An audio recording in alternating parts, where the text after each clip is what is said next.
십자가로 가까이 나로 데리고 거기에 홀린 보혈로 정케하옵소서. 십자가 무한 영광일세. 요단 강을 건넌 후 영원한 시건네 십자가에 가까이 내가 떨고 섰네. 거기에 있는 새벽별 내게 비추시네.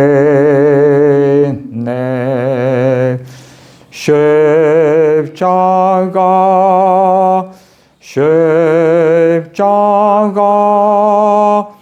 무한 영광일세. 요단 강을 건넌 후 영원한 시건네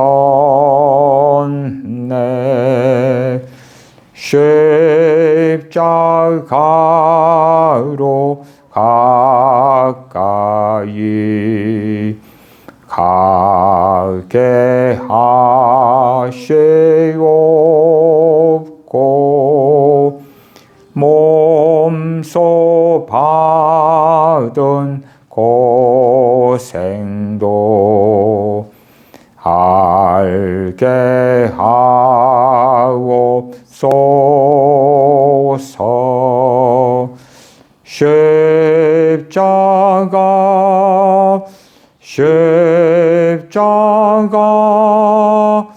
무한 영광일세.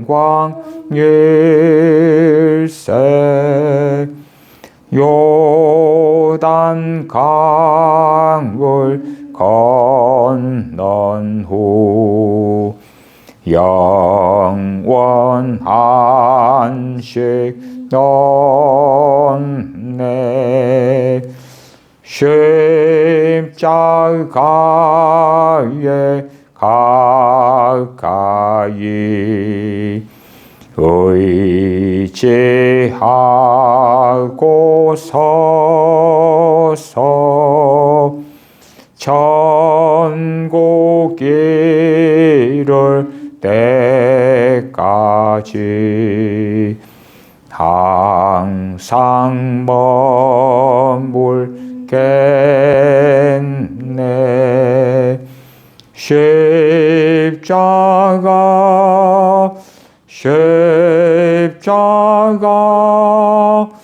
무한 영광일세. 요단 강을 건넌 후 영원한 시건네 사도행전 5장입니다. 사도행전 5장 27절부터 32절까지 제가 읽습니다. 저희를 끌어다가 공회 앞에 세우니 대제사장이 물어 가로되 우리가 이 이름으로 사람을 가르치지 말라고 엄금하였으되 너희가 너희 교를 예루살렘에 가득하게 하니 이 사람의 피를 우리에게로 돌리고자 함이로다. 베드로와 사도들이 대답하여 가로되 사람보다 하나님을 순종하는 것이 마땅하니라. 너희가 나무에 달려 죽인 예수님을 우리 조상의 하나님이 살리시고 이스라엘로 회개케 하사 죄 사함을 얻게 하시려고 그를 오른손으로 높이사 임금과 구주를 삼으셨느니라. 우리는 이 일의 증인이요 하나님이 자기를 순종하는 사람들에게 주신 성령님도 그러하니라 하더라. 아멘. 아멘. 사도행전 5장 17절로 올라가시면 대제사장과 그와 함께 있는 사람 즉 사두개인의 당파가 다 마음에 시기가 가득하여 일어나서 사도들을 잡아다가 옥에 가두었더니 주의 사자가 밤에 옥문을 열고 끌어내어 가로되 가서 성전에 서서 이 생명의 말씀을 다 백성에게 말하라 하며 저희가 듣고 새벽에 성전에 들어가서 가르치더니 그리고 사도들을 감옥에 가둔 대제사장과 그와 함께한 자들이 감옥에 갇힌 사도들을 끌어오라고 명합니다. 공회를 열어서 사도들을 재판을 하게 되는데 감옥에 갔더니 사도들이 없지요. 확인함에 성전에서 주님을 증거하고 있었어요. 그래서 그들을 다시금 체포해 가지고 옵니다. 27절 저희를 끌어다가 공회 앞에 세우니 공회는 산헤드린 공회로 유대인들의 사회에서는 가장 권위가 있는 재판정입니다. 물론 로마의 식민 지배하에 있었기 때문에 사람을 사형하는 것 등에 대해서는 로마의 허락을 받아야 하지만 그러나 유대인들의 사회 속에서는 가장 막강한 권세를 가진 이들이 모여서 재판하는 곳이 산헤드린 공회입니다. 사도들을 끌어다가 공회 앞에 세웠고 대제사장이 묻습니다. 28절에 우리가 이 이름으로 사람을 가르치지 말라고 엄금하였으되 너희가 너희 교를 예루살렘에 가득하게 하니 이 사람의 피를 우리에게로 돌리고자 함이로다. 베드로와 사도들이 대답하여 가로되 사람보다 하나님을 순종하는 것이 마땅하니라. 너희가 나무에 달아 죽인 예수님을 우리 조상의 하나님이 살리시고 이스라엘로 회개케 하사 죄 사함을 얻게 하시려고 그를 오른손으로 높이사 임금과 구주를 삼으셨느니라. 우리는 이 일의 증인이요 하나님이 자기를 순종하는 사람들에게 주신 성령님도 그러하니라. 오늘 말씀의 핵심되는 구절이 사도행전 5장 32절입니다. 하나님이 자기를 순종하는 사람들에게 주신 성령님, 순종하는 사람들에게 성령님을 주신다고 사도들은 증거합니다. 먼저는 우리 주 예수 그리스도의 복음을 산헤드린 공회 앞에서 증거하면서 우리 주 예수 그리스도의 증인이 바로 우리다. 또한 하나님께서 자신을 순종하는 사람들에게 주신 성령님도 증인 되신다고 증거합니다. 그러면 이 32절에서 하나님이 자기를 순종하는 자들에게 주시는 성령님 할 때에 순종의 의미가 무엇인가 하는 것을 살펴보십시다. 하나님께 순종하는 사람들에게 성령님을 주신다. 이 전제는 오순절 성령 강림이고요. 나아가서 사도행전 4장에 기도하는 교회, 핍박 가운데 기도하는 교회는 다시 성령 충만을 받습니다. 이 성령 세례와 성령 충만, 성령님을 부어주시는 것에 대하여 베드로 사도는 증거하면서 하나님께 순종하는 사람들에게 성령님을 부어주신다 말씀합니다. 그러면 과연 우리 주님을 믿는 이들이 어떻게 성령님을 받을 수 있는가? 어떻게 성령 충만을 받을 수 있는가를 이 본문을 통하여 살펴보십시다.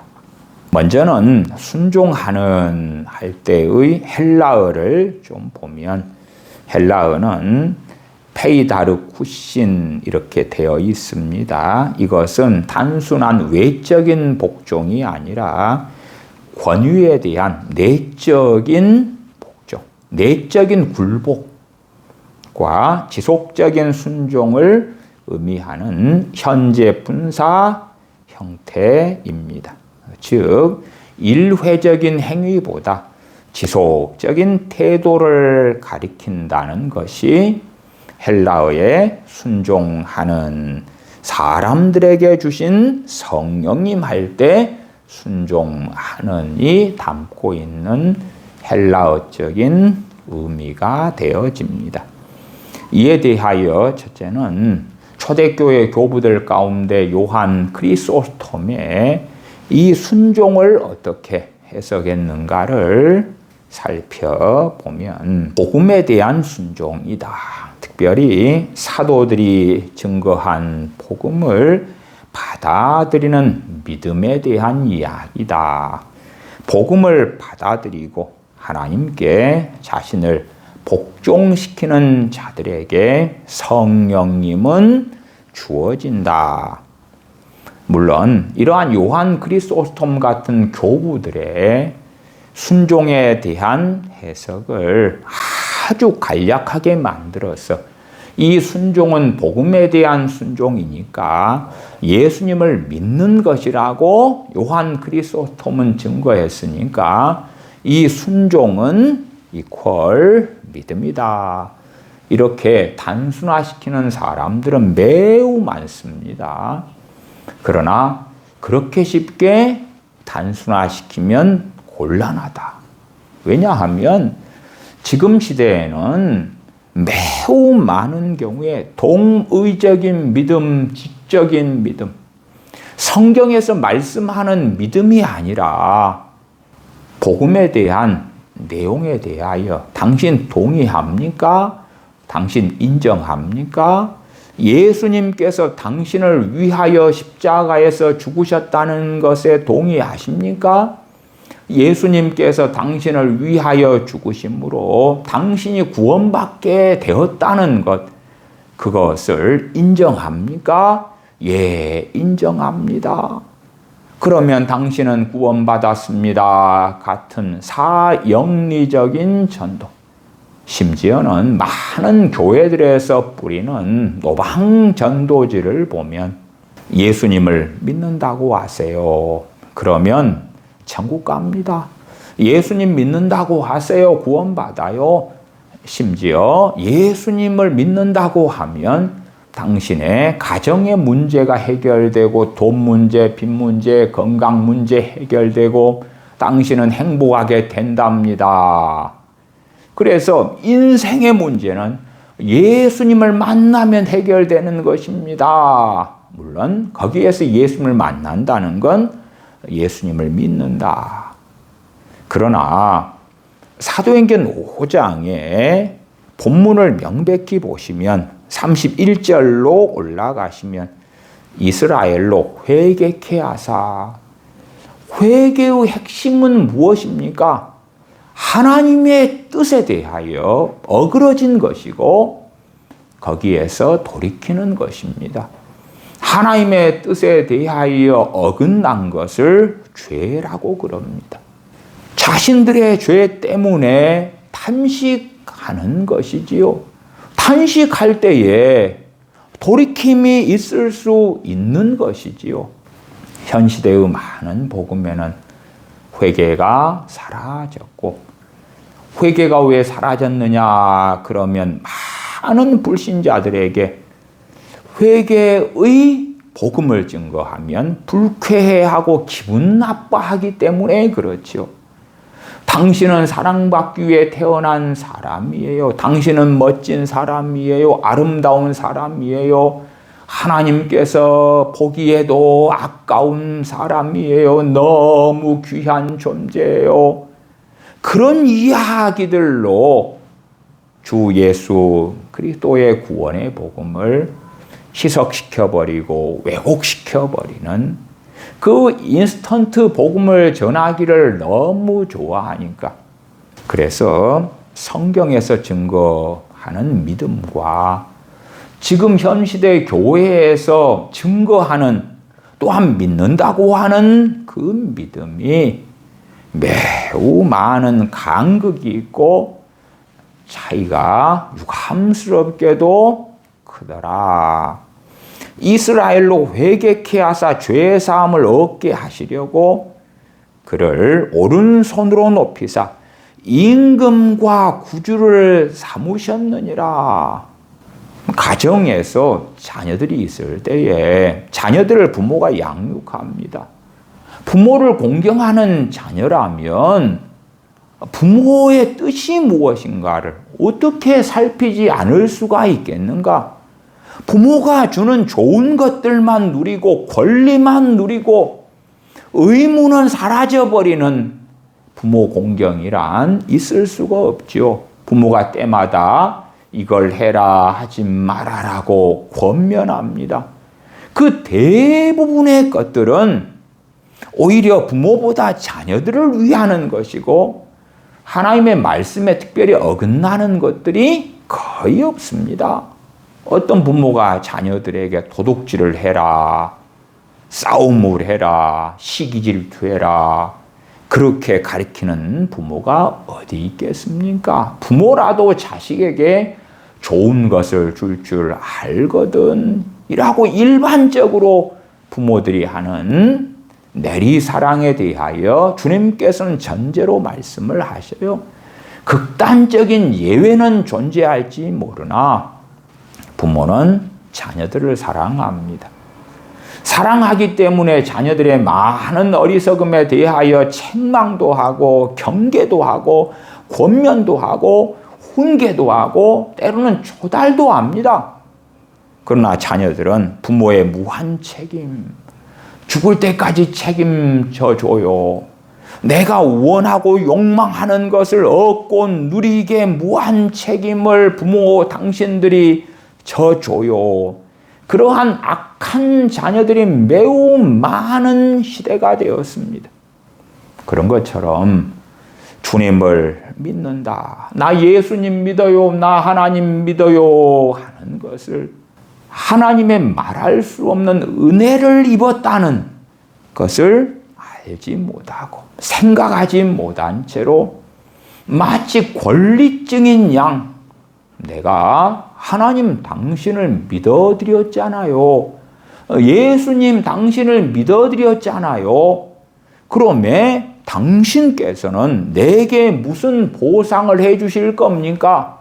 어떠한 능력, 어떠한 행복, 어떠한 기쁨, 어떠한 재물들로 내게 보상해 주실 겁니까? 나는 원합니다. 당신의 백지수표를. 나는 원합니다. 내 힘으로 해결하지 못하는 많은 문제들을 당신이 해결해 주기를. 그런 방식의 믿음을 주장한다 그 말이에요. 그래서 최소한 하나님께서 자기를 순종하는 사람들에게 주신 성령님 할 때에 이 순종이 요한 크리소스톰과 종교 개혁자 등이 증거하는 것처럼 복음에 대한 순종이기 때문에 믿음의 순종이다. 이것은 믿음이다. 그렇게 증거한 것은 옳습니다. 옳아요. 그러나 그 믿음이란 우리 많은 사람들이 생각하고 착각하는 지적 동의가 아닙니다. 야고보서 2장 1절에 내 형제들아 영광의 주 곧 우리 주 예수 그리스도를 믿는 믿음을 너희가 받았으니 사람을 외모로 취하지 말라 말씀합니다. 왜 사람을 외모로 취하지 말아야 되는가? 특별히 교회 안에 가난한 신자가 있고 부자 신자가 있습니다. 그런데 어떤 사람들은 부자 신자와 가난한 신자에 대한 대우를 다르게 해요. 가난한 사람들을 보고 쉽게 판단하고 심지어 정죄까지 하더라 그 말이에요. 사람을 외모로 취하지 말아라. 왜? 영광의 주 곧 우리 주 예수 그리스도를 믿는 믿음을 너희가 받았으니 예수님을 믿는 믿음은 우리가 만들어낸 것이 아닙니다. 선물로 은혜로 받은 것입니다. 그런데 망령된 생각을 하는 자들은 내가 예수님을 믿으라는 복음이 증거될 때에 믿어줬잖아요. 믿어줬잖아요. 그래서 자신이 믿은 그것을 자신의 행위 속에 집어넣습니다. 그러면서 내가 예수님 당신을 내 구주로 믿어줬으니까 내게 보답을 해줘야 돼요. 내게 보상을 해줘야 돼요. 아니, 우리를 구원해 주셨기 때문에 내가 어떻게 살아야 하는가? 내 구주 예수 그리스도를 내가 믿는 믿음을 받은 자가 되었기 때문에 내가 그리스도인으로서 주님의 사람으로서 하나님의 자녀로서 어떻게 살아야 하는가? 그러한 마음을 가지는 것이 마땅한 바가 될 것입니다. 부모가 자녀를 사랑해 주니까 자녀는 그건 부모 당신들이 해야 될 당연한 의무고 당신들이 주는 것을 받아 누리는 것은 자녀된 나의 권리요, 권리. 그렇게 하는 망령되고 악한 자녀들이 있다면 하나님의 저주를 받을 것입니다. 부모가 사랑해 줄 때에 감사하다고. 오히려 부모를 사랑함으로 화답하는 게 맞지요. 하나님께서 자신의 아들 되시는 우리 주 예수 그리스도의 생명을 통하여 죄인들을 구원하시기를 기뻐하셔서 기꺼이 독생자를 내어주셨을진데 그리고 구원을 죄인들로 하여금 받게 하셨고 무엇보다도 야고보서 2장 1절 말씀처럼 우리 주 예수 그리스도를 믿는 믿음을 너희가 받았으니 주님을 믿는 믿음은 우리가 만들어내는 생성물이 아니고 하나님께서 주신 것이다.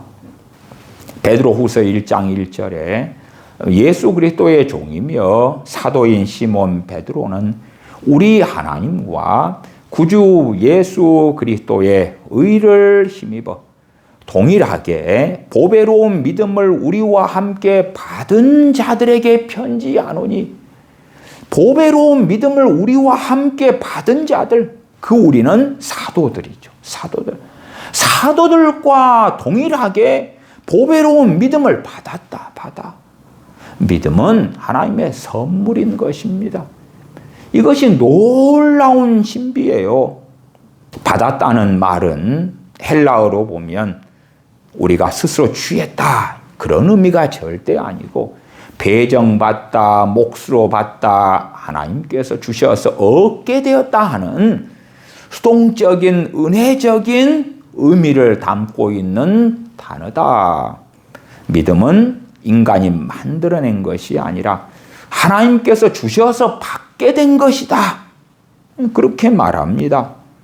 초대교회 교부들은 그 누구나가 믿음은 인간의 선택 이전에 하나님의 은혜로 주어진 것이라고 이 베드로후서 1장 1절 주석들에서 동일하게 증거해요. 또한 종교개혁자 마틴 루터는 믿음은 복음을 통해 주어지는 하나님의 선물입니다. 인간은 하나님께서 주신 믿음을 받는 자일 뿐입니다. 인간은 믿음의 능동적 창조자가 아니라 수용자입니다. 하나님께서 믿음을 주시니까 받아들이는 자들에 불과하다는 것입니다. 종교개혁자 존 칼빈도 동일하게 증거합니다. 믿음은 하나님의 선물입니다. 믿음은 인간이 만들어내는 것이 아니라 하나님께서 각 사람들에게 나누어 주시는 선물입니다. 마틴 로이존스 목사님은 더 자세히 이 메커니즘에 대하여 설명합니다. 믿음은 성령님의 사역으로 생겨나는 것입니다. 인간이 구원 얻는 믿음을 스스로 만들어낼 수 없습니다. 복음이 선포될 때에 성령님께서 역사하셔서 믿음을 주시는 것입니다. 순서로 한다면 복음이 선포되고 성령님께서 역사하시고 믿음이 주어진다. 구원 얻는 믿음이 주어질 때에 인간은 그 믿음을 받아들이는 거다. 그러나 받아들일 때에 그것을 믿음이다. 내가 믿는다. 우리가 믿는다. 이렇게 표현됩니다. 왜냐하면 하나님께서 구원 얻는 믿음을 주셔도 내 마음이 열려있지 않고 내가 받아들이려고 하지 않으면 이 믿음은 내 안에 들어오지 않기 때문에 그렇습니다. 주 예수 그리스도의 복음이 증거될 때에 우리가 열린 마음으로 주님의 복음을 경청하면 신비롭게 믿어집니다. 믿어져요. 믿으려고 애쓰는 게 아니라 믿어지는 것입니다. 어떤 사람은 예수님을 믿으려고 노력을 많이 했습니다. 근데 안 믿어지는 거예요. 안 믿어져. 수년을 그 고민을 했다고 그럽니다. 어느 때에 제가 시골에 전도를 다닐 때에 그분을 만났어요. 그분은 아내가 전도해서 교회를 수년을 다니고 있는 분이고 그분은 참 나름대로 선량한 사람이어서 아내를 따라서 예수님을 믿어보려고 수년을 애를 썼다고 그럽니다. 그리고 이제 시골 마을에 좀 마음의 휴식을 취하기 위하여 여행을 혼자 왔다 그래요. 그분을 만나서 제가 복음을 증거하니까 수년 동안 믿어보려고 했는데 안 믿어졌는데 믿음이 생겨난 거예요. 믿어진 거예요. 믿어져. 왜요? 구원 얻는 믿음을 그때에 하나님께서 주셨거든요.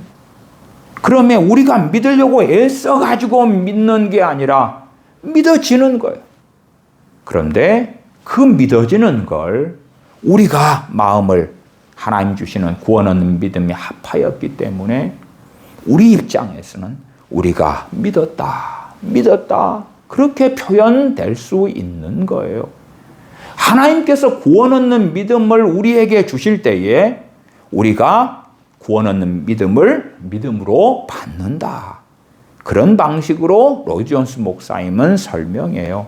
믿음은 인간의 결단이 아니라 하나님께서 우리 안에 일으키시는 것입니다.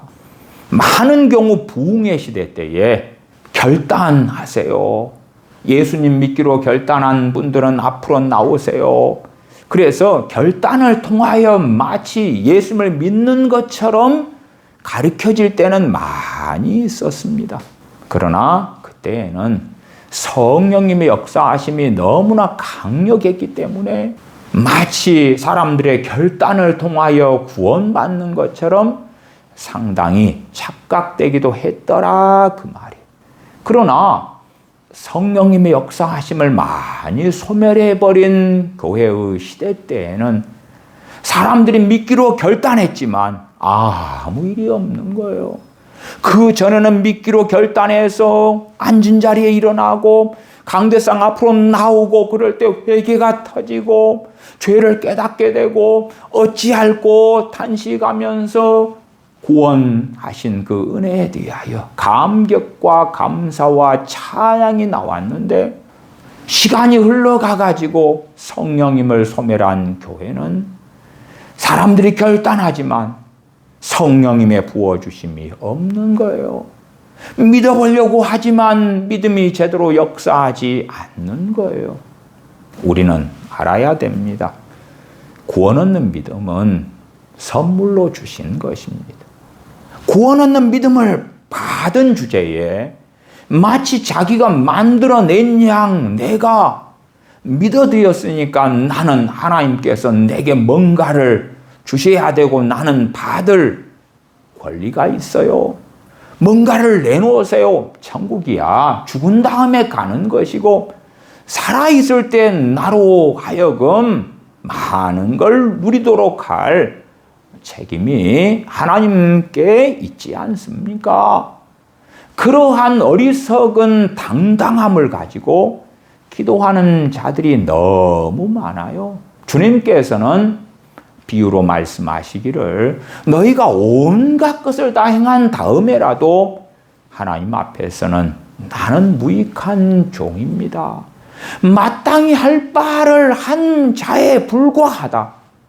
그렇게 하나님께 나아가야 한다고 말씀하셨어요. 그러나 많은 사람들은 자신의 기도 생활, 자신의 전도, 자신의 봉사 그런 것을 가지고 하나님께서 그에 대하여 보상을 해 주셔야 되는 양 하나님께 어리석은 담대함을 가지고 나아가기 때문에 그들에게 성령님의 부어주심이 유감스럽게도 없는 걸 봐요. 오히려 성령님을 근심케 하고 성령님을 슬프게 하면서 성령님을 소멸하는 죄 가운데 들고 말더라. 또한 제가 전에 구원의 서정 시리즈 설교에서 하나님의 부르심에 대하여 몇 번 여러 가지 성경 본문을 가지고 말씀을 드렸습니다. 하나님의 선택 그리고 하나님의 부르심 얼마나 놀라운 사랑과 은혜입니까? 나아가서 구원 얻는 믿음을 주시는 것을 우리가 받은 것, 우리가 받아. 물론 어떤 사람은 너무나 복되고 귀한 구원 얻는 믿음을 주시는데도 선물로 은혜로 주시는데도 싫어요. 그런 이들이 있습니다. 그러나 우리가 주 예수 그리스도의 복음을 들을 때에 전능하신 하나님께서 주시는 구원 얻는 믿음을 거절할 이유가 없으니까 그 사랑, 그 은혜, 주님의 십자가의 대속의 그 은혜를 들을 때에 마음을 열고 구원 얻는 믿음을 주실 때에 받아들인 것입니다. 믿음으로, 우리의 믿음으로 화답한 것이지요.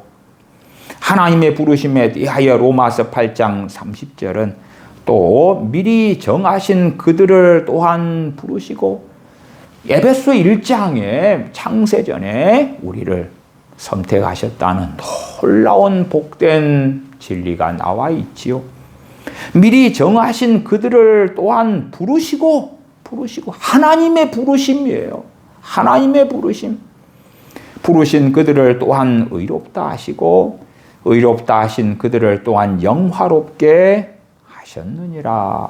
하나님의 부르심을 입은 그 복락 또한 구원 얻는 믿음을 주신 그 은혜와 사랑. 그러면 주 예수 그리스도의 복음을 듣고 우리가 화답하여 주님을 믿었다 할 때에 과연 우리의 행위에 우리가 주님을 믿었다, 우리가 만들어낸 스스로의 확신입니다, 내가 만들어내는 구원 얻는 믿음입니다 할 것이 어디 있는가? 그러면 임금과 구주 되시는 예수 그리스도를 믿는 믿음을 가졌다면 임금과 구주 되시는 우리 주 예수 그리스도께 어떻게 반응해야 할 것인가? 그 믿음이 참된 믿음이라면 어떻게 할 것인가? 사도행전 2장에 사도들이 복음을 증거할 때에 그 복음을 들은 유대인들은 형제들아 우리가 어찌할꼬 합니다. 형제들아 우리가 어찌할꼬.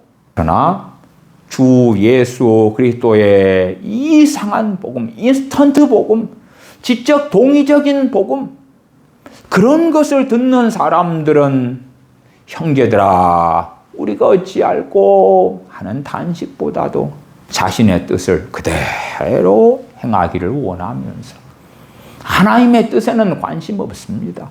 하나님께서 원하시는 삶에는 관심이 없습니다. 말하자면 요한 크리소스톰 교부로 한다면 복음을 받아들이고 하나님께 자신을 복종시키는 것, 그것이 순종이다.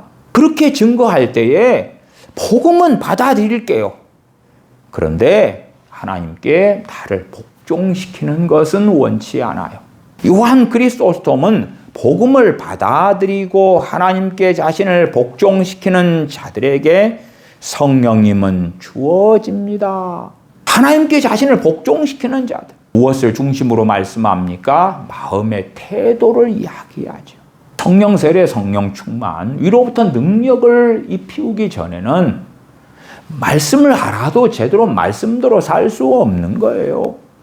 우리는 사도들이 얼마나 오순절 이전에 연약했는지를 압니다. 특별히 베드로 사도는 타인의 베드로 사도에 대하여 너가 나사렛 예수와 함께 있지 않았느냐, 그러한 말에도 자신의 정체가 탄로 날까 봐 두려움에 떠는 것입니다. 그리고 3번이나 주님을 부인합니다. 그런 다음에 그 자리를 떠나서 통곡하지요. 왜? 마음에는 주님과 함께 죽겠나이다. 내가 주님과 함께 죽기를 원합니다. 입술로도 나오지만 막상 그 두려움의 자리에 서게 될 때에는 감당할 수 없는 거예요. 그러나 성령 세례, 성령 충만을 받은 다음에 사도들은 어떻습니까? 그 전에는 주님을 놔두고 다 도망가고 말았는데 주님을 3번이나 부인하고야만 베드로 사도. 그런데 사도행전 5장 40절부터 보시면 저희가 옳게 여겨 사도들을 불러들여 채찍질하며 예수님의 이름으로 말하는 것을 금하고 놓으니, 채찍질하면서 예수님의 이름으로 말하는 걸 금한다. 다시금 예수님의 이름으로 말하다가 잡히면 이렇게 피가 튀고 살점이 떨어져 나가는 채찍질을 당할 수가 있고 감옥에 갇힐 수 있고 더 심한 일도 당할 수 있는 걸 사도들은 몸소 경험해요. 그리고 경고를 받습니다. 그러나 41절에 사도들은 그 이름을 위하여 능욕받는 일에 합당한 자로 여기심을 기뻐하면서, 현시대의 많은 사람들은 내가 주님 이름 때문에 핍박을 받았습니다. 그러면 내게 어떤 것으로 하나님 보상해 주실 겁니까? 내가 이렇게 기도 생활을 했고 봉사를 했습니다.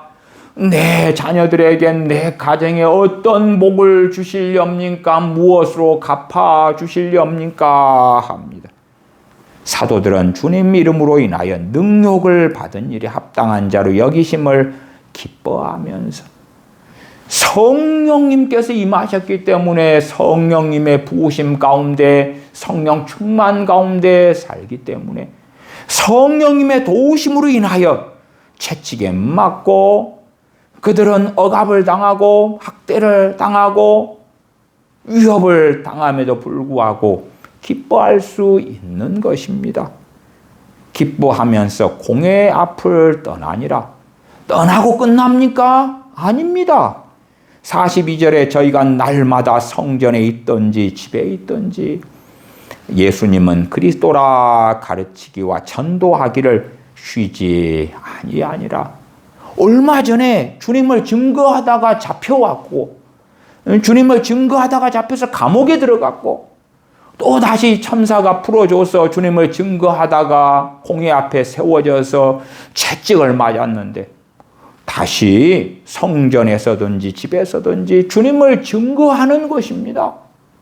왜요?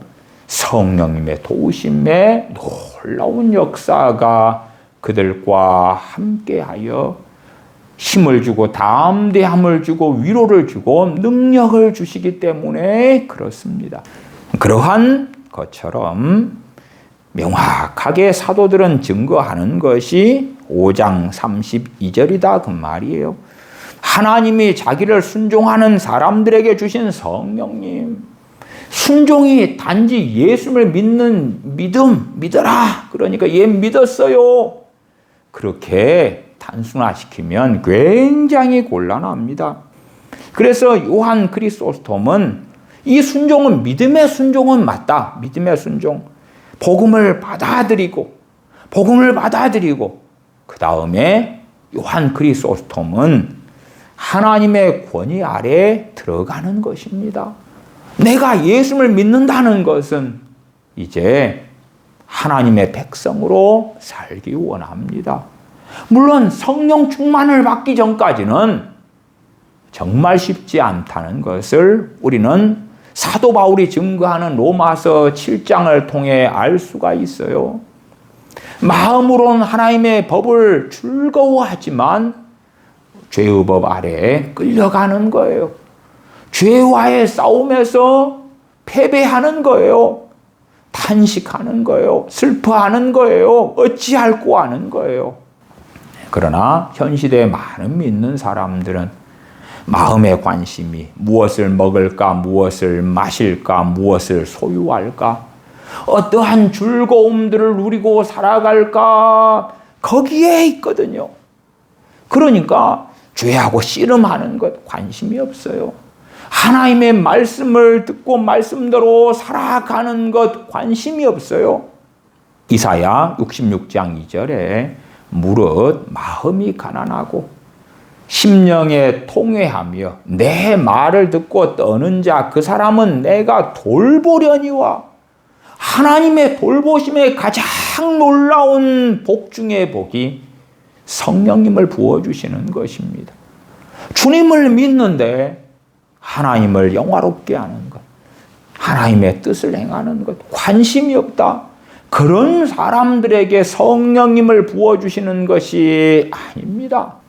극단적 예외는 존재할지 모르나 그렇지 않습니다. 최소한 우리는 주님께서 승천하실 때에 일시에 주님의 제자 500여 명에게 자신을 보이셨다는 고린도전서 15장의 말씀을 봅니다. 그리고 그 500여 명의 주님의 제자들은 예루살렘을 떠나지 말고 아버지의 약속하신 성령님을 기다려라는 주님의 명령을 받습니다. 그러나 주님의 명령에 순종한 사람들은 120명밖에는 없었습니다. 120명만. 그리고 그 120명에 대하여 사람들은 이야기했습니다. 이 사람들이 다 갈릴리 사람들이 아니냐? 갈릴리에 살고 있는 사람들이 자기가 사는 집을 놔두고 고향을 놔두고 예루살렘에 머문다는 것은 경제적으로 많은 재정이 필요하고 가정은 어떻게 합니까? 당시에는 짐승들을 키웠는데 돌보는 짐승은 어떻게 하냐 그 말이에요. 여자들을 주님을 따르는 여자들도 많았는데 가정 살림은 어떻게 합니까? 거기에서 머물러 있는 거예요. 결코 쉬운 것이 아닙니다. 자신의 삶의 중요한 일들이 산적해 있는데 주님께서는 이 성을 떠나지 말아라. 아니, 우리는 대부분 다 갈릴리 사람들 아닙니까, 주님? 약속하신 성령님을 나는 내가 있는 갈릴리에서 받고 싶어요. 거기에서 성령님을 그리로 보내주세요. 그러한 마음을 가질 수도 있겠지요. 그러나 하나님의 주권은 예루살렘이다. 그 예루살렘에서 아버지 약속하신 성령님을 기다려라.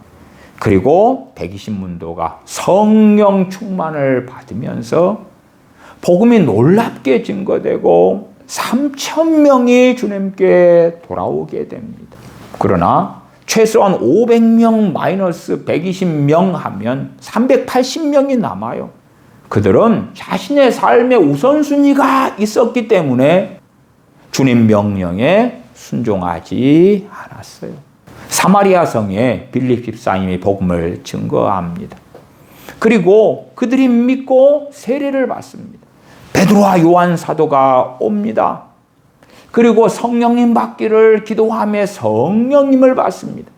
베드로와 요한 사도가 왔을 때에 그 사마리아 성에서 주님 믿는 사람들도 각자의 삶이 있고 각자의 일들이 있다 그 말이에요. 그리고 베드로와 요한 사도가 왔을 때에 주님을 믿은 사람들이 모였던 것이 모여라. 예수 그리스도의 종인 사도들이 오셨다. 당신들을 위하여 성령님 받기를 기도해 준다. 아니, 성령님은 누구신데요? 많은 것에 대하여 무지한 사마리아인들입니다. 그러나 그러한 요청과 부름에 그들은 순종하여 사도들 앞에 모였더라. 그리고 사도들은 그들로 하여금 성령님을 받도록 안수하며 기도하였더라. 거기에도 순종의 요소가 있어요. 우리가 성령 충만하지 않은데 철저한 회개, 철저한 순종 못합니다. 어떻게 합니까?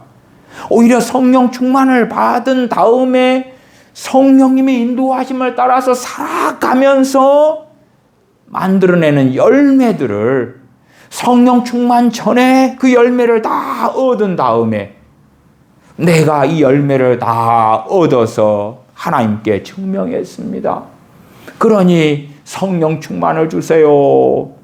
그런 것하고는 매우 거리가 먼 것이 될 것입니다. 그래서 제가 요한 크리소스톰 교부에 순종하는 사람들이 누구냐, 무엇이 순종이냐 하는 것을 읽어드립니다. 단지 이 순종은 복음에 대한 믿음이다 이렇게 단순화시키면 너무나 옳지 않은 것이 됩니다. 복음을 받아들이고 하나님께 자신을 복종시키는 것. 물론 그 복종이 제대로 안 되지요. 복종이 된다면 죄를 안 지어야 되고 죄를 안 짓는 것을 떠나서 적극적으로 하나님의 뜻을 행하는 것이 되어져야 되겠죠. 어찌 그게 쉽습니까? 그러나 최소한 복종하려는 태도와 마음. 하나님, 내가 하나님의 말씀대로 살기를 원합니다. 하나님의 말씀을 통하여 기준을 가져요. 그러나 그 기준에 도달하지 못하는 나를 보면 어찌 탄식하지 않을 수 있느냐 그 말이에요. 그래서 이사야 66장 2절처럼 무릇 마음이 가난하고 심령에 통회하며 내 말을 듣고 떠는 자, 하나님의 말씀을 듣고 그 말씀대로 살아가야 하는데 그 말씀대로 살아가지 못하는 나를 보기 때문에 하나님의 돌보심이 필요한 거예요. 하나님의 말씀을 듣고 떠는 거예요. 어떻게 합니까? 하나님 말씀에 순종하기를 원하는 거예요. 왜? 예수 그리스도의 십자가의 은혜와 사랑, 독생자를 아끼지 아니하시는 하나님 아버지의 사랑과 은혜를 받았으니까 하나님을 경외하여 살기를 원하는데 마음을 다하여 뜻을 다하여 성품을 다하여 힘을 다하여 목숨을 다하여 하나님을 사랑하기를 원하는데 되지 않기 때문에 물론 유감스럽게도 많은 경우 주님을 믿는다 하는 사람들이 마음을 다하여 뜻을 다하여 성품을 다하여 힘을 다하여 목숨을 다하여 하나님을 사랑하는 것에 관심이 없습니다. 저는 많은 우리의 자녀들의 믿음을 보아왔습니다. 주님을 믿는 부모들 아래서 자녀들이 태어났고 자연스럽게 신앙생활을 했습니다. 그리고 때가 되어 주님을 믿었어요. 주님을 안 믿은 게 아닙니다. 주님을 믿었어요. 주님을 믿었으니까 저 같은 목사가 때가 되어 세례를 줍니다. 세례를 주는 저 같은 목사가 이 자녀가 주님을 믿었는지 안 믿었는지 왜 모르겠습니까? 주님을 믿었다니까요. 믿었어. 문제는 주님을 믿었는데 중심에 마음을 다하여 뜻을 다하여 성품을 다하여 힘을 다하여 주 너의 하나님을 사랑해라. 그 마음, 그 자세가 없어요. 먹든지 마시든지 무엇을 하든지 하나님의 영광을 위하여 하라. 그 중심이 없어요. 없어요. 주님을 안 믿은 건 아닌데 없어요. 그 기준이 없기 때문에 하나님의 말씀대로 살지 못하는 자신 때문에 탄식하지 않아요. 왜? 하나님의 말씀에도 관심이 없고 하나님의 뜻에도 관심이 없고 말씀대로 살려고 발버둥침도 없기 때문에. 그러나 하나님 말씀대로 살려고 발버둥치는데 되지 않는 사람들이 하나님의 은혜와 도우심을 구하는 것이지요. 그때에 성령 충만을 부어주시는 것입니다.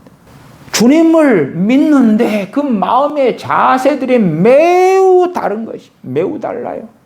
제가 어느 교회 중고등부를 보았는데 그 교회 중고등부 아이들은 모이면은 놀러 가는데 바쁘고 심지어 모이면 유행가를 불러요.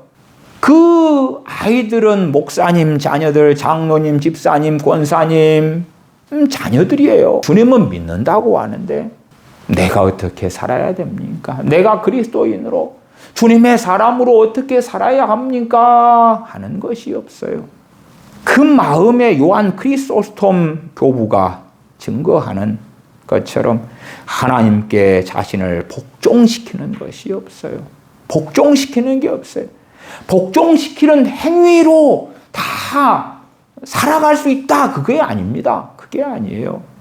최소한은 하나님을 영화롭게 해야 되는데 하나님의 말씀에 복종하고 순종하고 살아가야 하는데 그 마음의 자세가 없다. 그 말이에요. 복음을 받아들이고 하나님께 자신을 복종하는 자들에게 성령님은 주어집니다.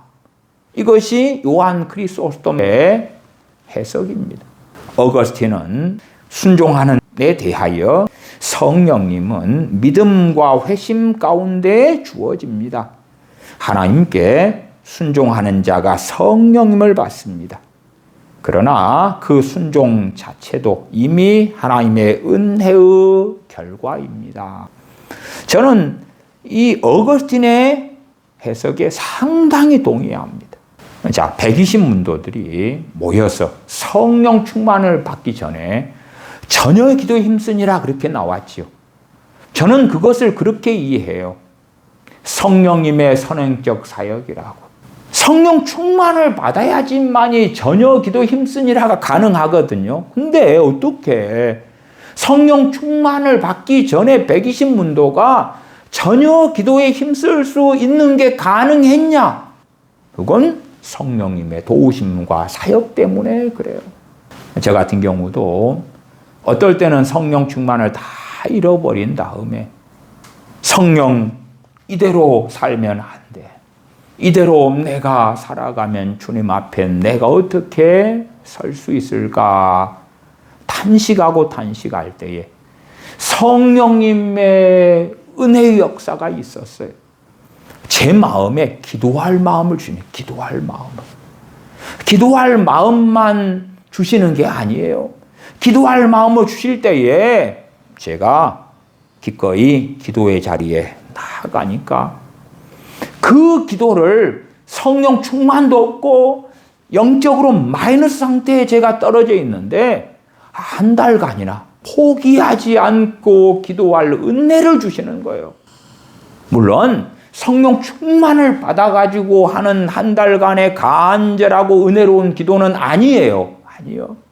그럼에도 퍽퍽하고 힘들고 괴롭고 마귀같이 눌리고 그런 상황 가운데서도 포기하지 않고 하나님께 한 달을 엎드려 있도록 성령님께서 도와주시는 거예요.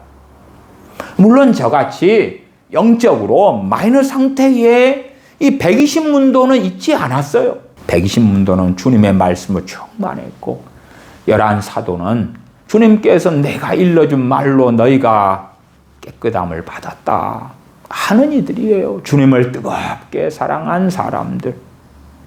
그런 사람들이니까 저같이 마이너스가 된 그런 상태하고는 전혀 다르죠.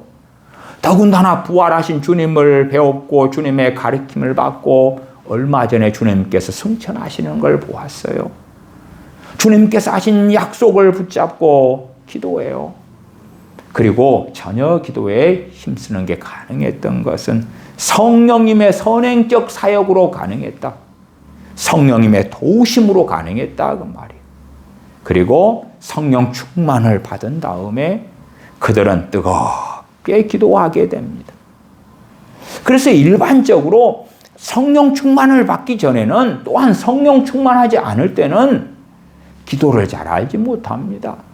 이론적으로는 배우고 알 수 있을지 몰라도 기도하는 것을 제대로 하지 못합니다. 초대교회 교부들은 그래서 전반적으로 이 순종을 첫째는 복음을 받아들이는 믿음이다. 두 번째는 회개와 세례다. 회개와 세례. 주님께서 회개하라. 사도들이 회개하고 주 예수를 믿으라. 그럴 때의 순종은 회개하는 것. 그 다음에 예수를 믿고 세례를 받아라. 그러니까 세례는 공적인 주님에 대한 믿음의 고백이지요. 회개와 세례. 세 번째는 사도적 권위에 대한 복종이다.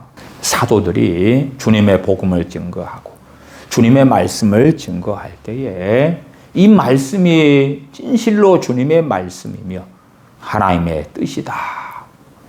그것을 인정하는 가운데 하는 복종. 그렇게 해석해 왔습니다.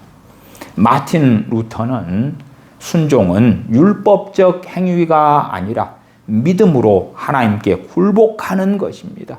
믿음 자체가 가장 큰 순종입니다.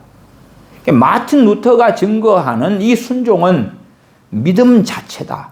믿음 자체가 가장 큰 순종이다.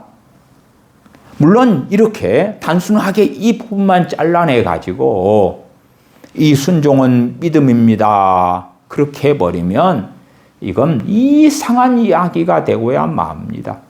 왜요? 마틴 루터는 순종은 율법적 행위가 아니라 그래 순종이 여기서 말씀하는 순종은 율법적 행위가 아니구나. 믿음으로 하나님께 굴복하는 것이구나. 그것이 그 다음에 나오잖아요. 많은 현 시대의 믿는 사람들은 주님을 믿습니다.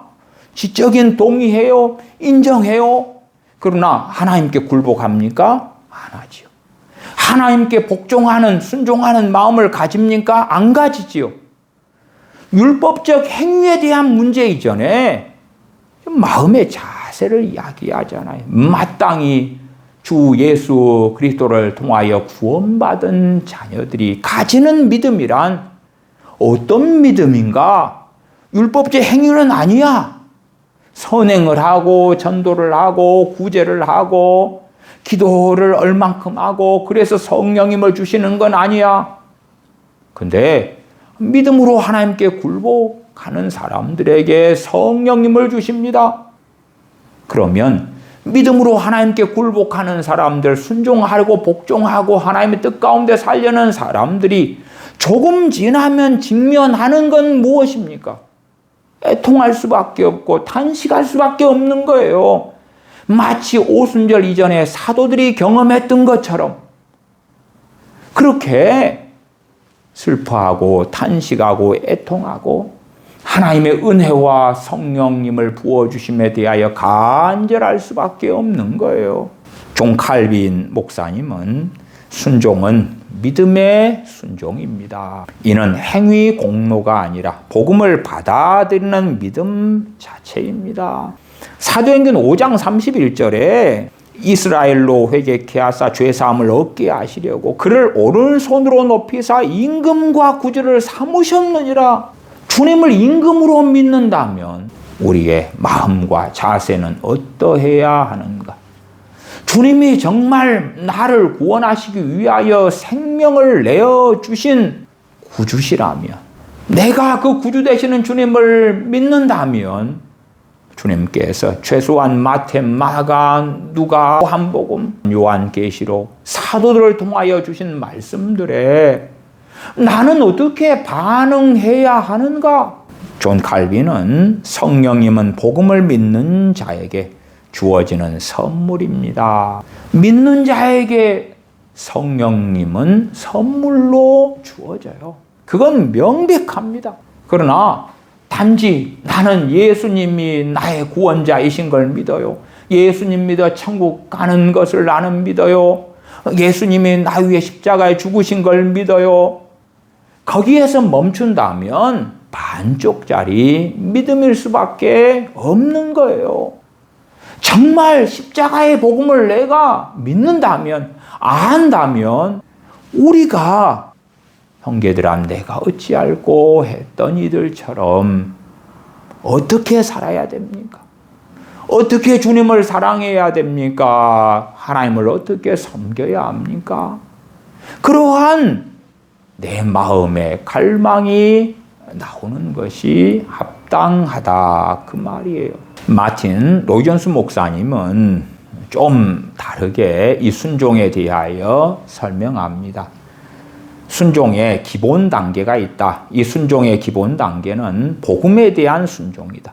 복음에 대한 순종은 믿음이죠. 믿음. 주님을 믿는 것이지요. 회개하고 믿는 것으로 성령님은 이미 주어집니다.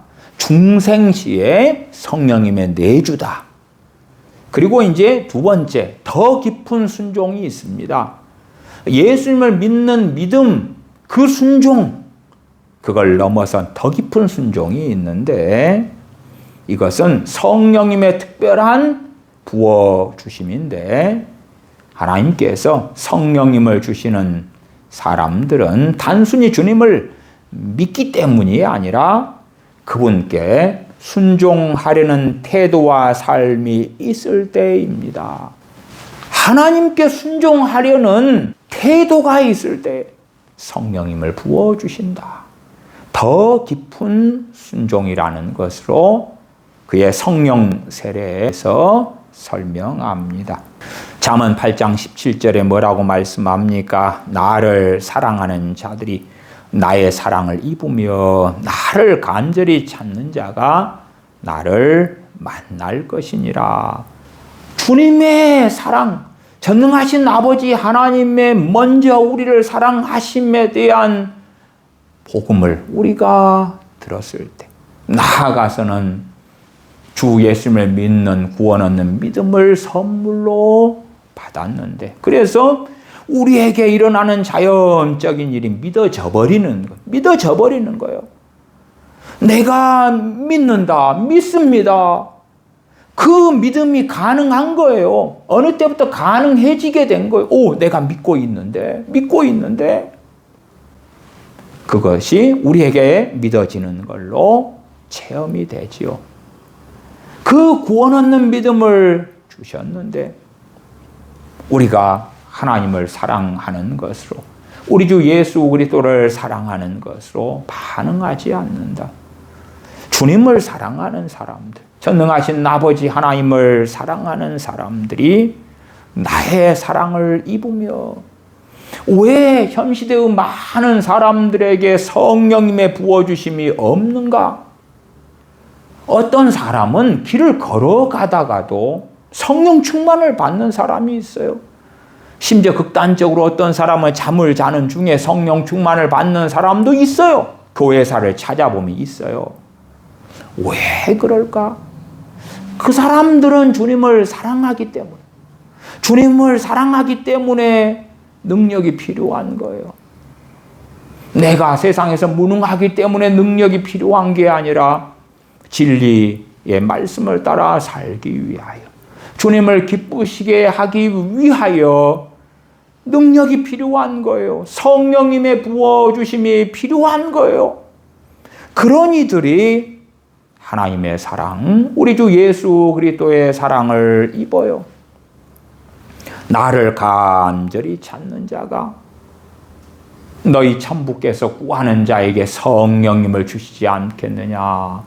성령님에 대한 갈급함, 성령님을 부어주심에 대한 갈급함과 절박함이 과연 우리에게 있는가? 하나님을 영화롭게 하기 위한 간절함이 내게 있는가? 그런 이들에게 성령님을 부어주심으로 인하여 우리와 만나 주시는 거예요. 성령님의 도우심과 능력을 통하여 의의 길, 진리의 길을 걸으면서 각자의 부르심 가운데 주님의 증인으로 하나님을 영화롭게 하는 삶을 살게 하시는 것입니다. 그래서 하나님이 자기를 순종하는 사람들에게 주신 성령님도 그러하니라. 어떠한 순종이 될 때에 믿는 사람들에게 성령님을 부어주시는가? 주님을 믿는 믿음인데 그 믿음은 도대체 무엇인가? 우리의 자기 중심적인 믿음인가? 아니면 성경의 믿음인가? 불이 있다고 하는데 안 뜨거우면, 어느 가게를 갔더니 불이 활활활 타는 인테리어를 해놓았더라고요. 참 오래전인데 저렇게 불을 계속 피워두면 안 될 것 같은데, 그리고 가까이 가서 봤더니 진짜가 아닌 거예요. 가짜 불이기 때문에 무언가를 태울 수도 없고 손으로 만지면 뜨겁지도 않아요. 주 예수 그리스도의 십자가의 복음을 내가 믿었다면, 우리의 그 믿음이 진실하다면 우리는 어떠한 간절함, 어떠한 애통함, 어떠한 심령의 가난함, 어떠한 의에 줄이고 목마름을 가져야 마땅한가? 우리는 하나님의 말씀을 읽고 상고할 때마다 성령 충만한 가운데 살지 않는 이들은 슬퍼할 수밖에 없는 거예요. 탄식할 수밖에 없는 거예요. 우리의 그 탄식이 기도가 되고, 우리의 그 슬픔이, 우리의 그 정죄받음이, 우리의 무수히 드러나는 죄악들이 우리의 기도가 되며 우리의 간구가 되어질 때에 믿는 자들에게 성령님을 부어주시는 그 놀라운 은혜 속에 우리가 들어가게 됩니다. 기도하겠습니다. 아버지 하나님, 과연 우리가 전능하신 아버지의 그 크신 사랑과 사랑하시는 주님의 생명을 주신 그 사랑과 은혜를 받았을진데, 과연 우리가 가진 믿음은 어떠한 것인지를 돌아봅니다. 주님을 믿는다고 하지만 주님을 믿는 신앙이 마치 권리가 된 양 착각하지 않도록 도와주시옵소서. 창세전에 선택하시고 또한 불러주시고 나아가 주 예수 그리스도의 복음을 들을 때에 저희들의 마음을 열어서 구원 얻는 믿음을 받게 하심에 감사와 찬양을 드립니다. 하나님의 백성들로서 진실로 복종하는, 순종하는, 하나님을 사랑하는 길을 걸으려고 합니다마는 얼마나 우리가 무능력하고 연약하고 부족한지를 아시오매 성령 충만의 선물을 저희들에게 주셔서 의의 길, 진리의 길을 걸어 주님을 영화롭게 하는 증인된 삶을 살게 하여 주시옵소서. 우리 주 예수님의 이름으로 기도하옵나이다. 아멘. 아멘.